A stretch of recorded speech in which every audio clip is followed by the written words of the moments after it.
I ran into this last week. Here's what fixed it for me. Setting up notifications on the PNC app can help you stay on top of your finances. Here is how to do it step by step.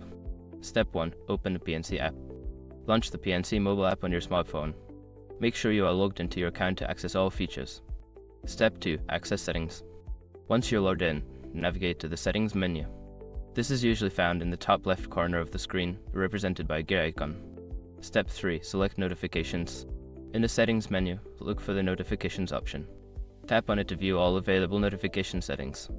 Step 4. Customize your alerts. You can now choose which notifications you want to receive, such as transaction alerts, bill reminders, or security alerts.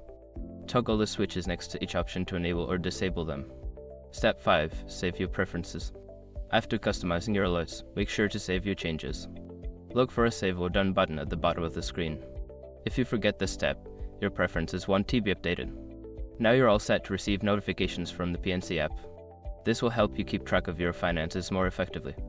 If you have any questions, feel free to ask.